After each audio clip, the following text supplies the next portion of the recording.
ละ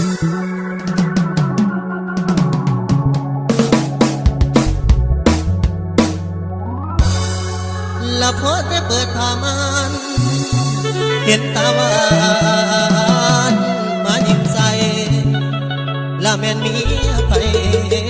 ใจสามกามาโนต่อพลังความอดทนมีขีดยังระวังบุญเดิน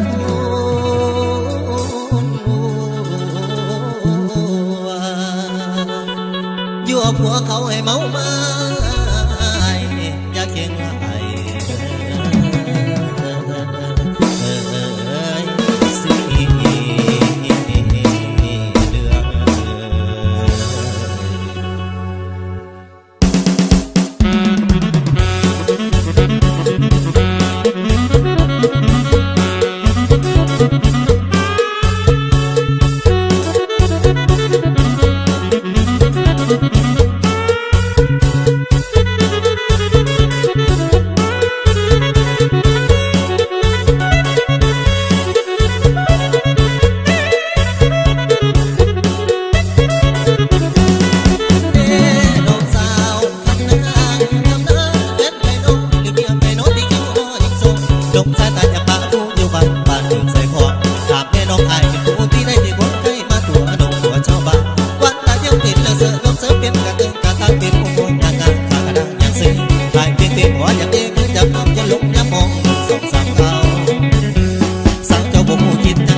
เลือกซื้อ